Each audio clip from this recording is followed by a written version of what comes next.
It's they say the Thanksgiving get the itis. You know what I mean? Don't get the itis on. But yeah. Okay. Well, hello YouTube, and we're here at BACW with the special edition, live and real. I'm here with the current BACW champion, Fred Yehi, and legendary California kid. Okay. What can I say? Our first topic today is William Black. So, guys, you think he's the best? On this list, it was the BWI top 100 best backyard wrestlers. Let me guess. You were number 3. No, I was number 3. He wasn't even number 20. I wasn't even number 30. No, he wasn't number 30 neither. I wasn't even number 40. No, I was number 100. Ladies and gentlemen, this man was number 100. Number 100. William Black was number 1. And I don't want to take. I'm not taking anything away from William Black. I mean, he's an excellent performer. He's an excellent performer, but I don't know about that list. You know, I don't know how to take being at number 100, especially seeing like some other people who are on the list 99 ahead of me. So I'm not actually sure who did the list. You know, I'm not actually sure who put the list together myself. I'm gonna say that Fred, I think that you've been besmirched, my friend. You know, it happens. It happens. You know, hey man, like I said, me personally, this has always been a problem, especially going back to the intensity days, because back then we were actually working with the GBYWN, and during that time they had what they call the Power 20, and the Power 20, you know, at the time Intensity was the top show. 2007 through 2009, Intensity was the biggest backyard wrestling show on the internet, and for us not to be, none of our guys were ranked in the Power 20, none of them. None of them. And at the time, Gillian Fury was in charge of taking care of matters involving GBWN, and he had many confrontations with Cam and the rest of them involving, you know, rankings and such. And you know, you want to talk about bias? There's nowhere more bias than the GBYWN. Well, you know, Rad Hazard was also on that list. Oh yeah, Rad's number. Yeah, oh yeah, they put Rad on there. Yeah, they put Rad. Yeah, Rad, if you're out there, man, we feel you, bro.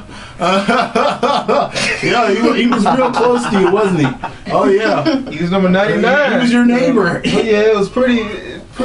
You know, that was pretty deliberate. You know, whoever put it up, but you know, only way to solve that, of course, you know, go there next year, show up and wrestle. Yeah. Change some opinions. Yeah, you got. Hey, sometimes you just gotta throw the black ball the opposite way, huh, Fred? Gotta do it. Gotta do it. Yeah. All right. Yeah, I'm gonna leave that there. But then this list also had me just simply appalled, and I'm sure we're gonna talk about some of the other positions on this list later on. But I'm sure you want to probably get to the rest of the actual reason why we're here, the Mr BACW tournament.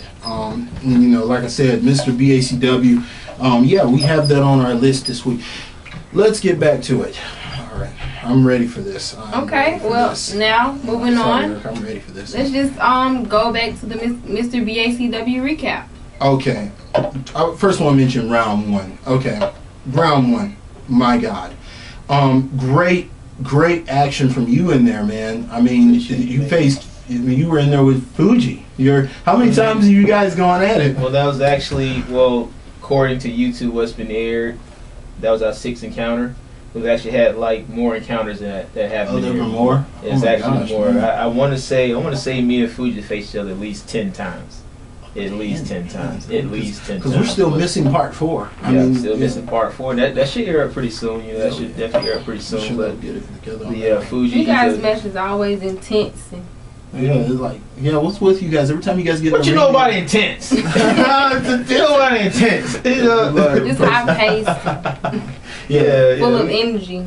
That is, and it's very like, you guys just seem to have a chemistry in there that's like been unmatched thus far. I mean, man. Yeah, you know, whenever we get up in the ring, you know, we give it our all.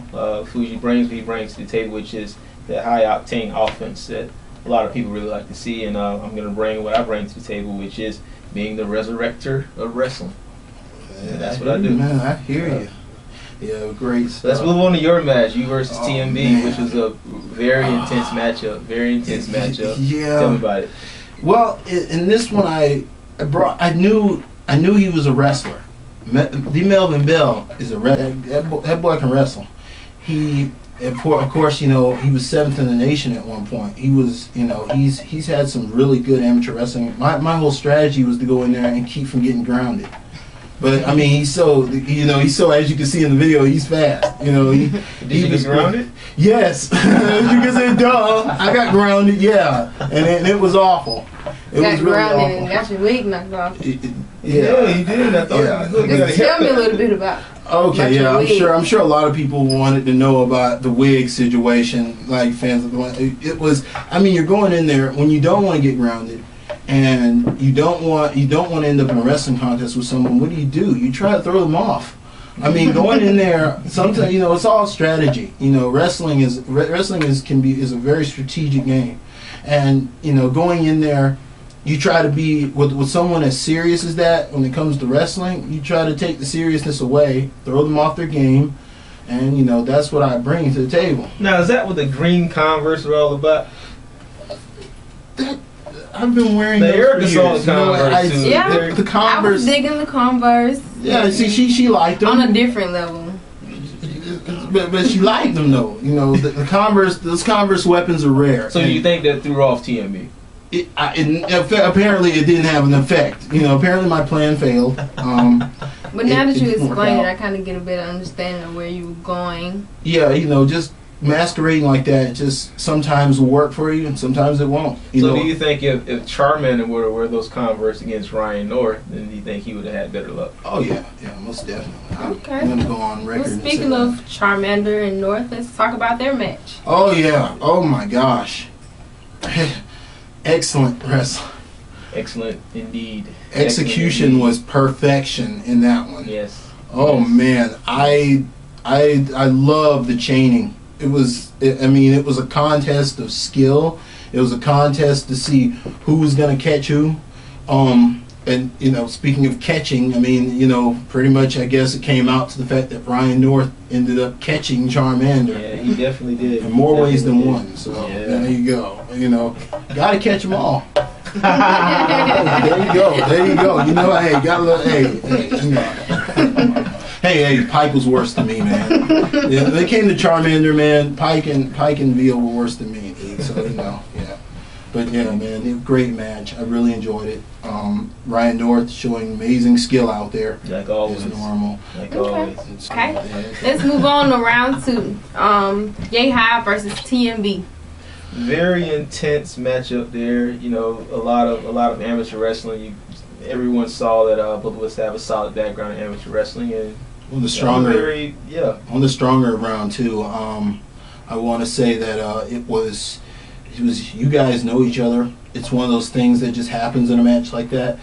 In this particular case, like I wanted to speak on before, is the fact that the Melvin Bell showing a lot of improvement. I think he showed a ton of improvement over this tournament. This tournament was a real good showing for him, and I think this match with you was proof of that. That he brought that extra bit with him that he'd been missing before. In the match, in my match, he won off of brilliant reversal. I mean, you know, I thought I had him. I thought I would have swore I had him at one point. And you know, he managed to reverse my tombstoner. You know, I don't even do a tombstone power in that. You know, in that situation, he put me in a situation where I had him to do it, and he caught me. You know, pinfall. What better way? But It happens. I mean, it was the same way I got stuck. It was pretty similar to my matchup against CJ Lennon last year over in the GWC. Pretty much the same kind of ending. You know, it's pretty much my fault.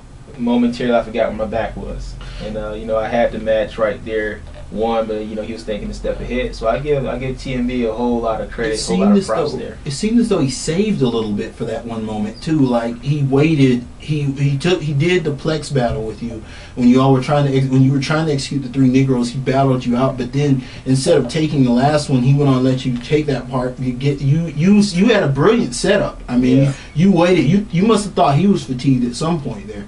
I mean, if we show the footage, I mean, it's. Yeah. I mean, right there, it's right there. You know, where it happened, and apparently at that point he had enough energy, saved enough energy to get the roll up on you. It wasn't even a weight issue like in the CJ Lennon match. No, it wasn't a weight issue. It was just a good move, and that happens at times. You know, even in amateur wrestling, you know, sometimes you get hit with a move that's set up so well, you just can't really avoid it, and the guy just scores those points. And in some cases, he ended up winning the match that way. So, hey, we gotta have a winner. You gotta have a winner. All right, let's move on to the two Canadians, King versus North.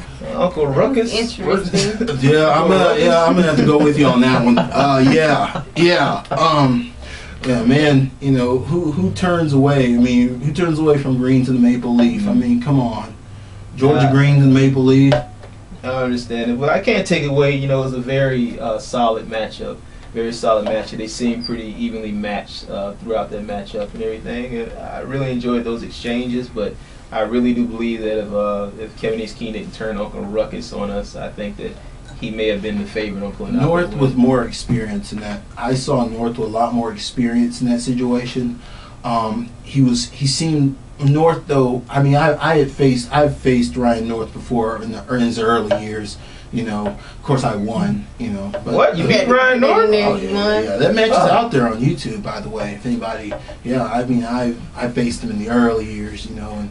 Yeah, you know, he at the time he didn't have the experience, but I mean, man, you watch him now, that guy can go. It'd be interesting to see what he could do, you know, nowadays if he were able to step in there with me, you know. But yeah, it's just, man, North. You come out on top, of course, right? Oh yeah, most definitely. You bet, you bet. You know, it's just I see why he improves. I'm improving also. Exactly. You know. I'm the California kid, man. Legendary. Yeah, we gotta throw it out there. But good match. I think that Keen tried. It was a lot of low tactics in that one, man. A lot of questionable tactics in that Very match. questionable. Oh yeah, that Very was. There were a lot of times when I began to question, you know, the legitimacy of the ref. But hey, the ref called it the best way he can. So yeah. North definitely cannot wait for the finals. It turns out that it's TMB versus Ryan North, and I can't wait to see it. Oh, exactly. That'll be very interesting. It's going to be there. People are going to enjoy that. It's going to be quite an exhibition, and we'll definitely be. I'm sure we'll talk about that later on as well. We'll be getting into that as well, folks. Okay. Yeah, so right now, don't we have something for Ramsey? the Ramsey. Oh, Jack Ramsey. Okay, well, I guess we'll be speaking with Jack Ramsey. My God, Ramsey. Hello, YouTube. This is Jack Ramsey reporting to you live from BACW. That doesn't work. Cut, guys, cut. BACW, take 2. Hello, YouTube. This is Jack Ramsey reporting to you live from BACW. Darn, nah. Up, cut.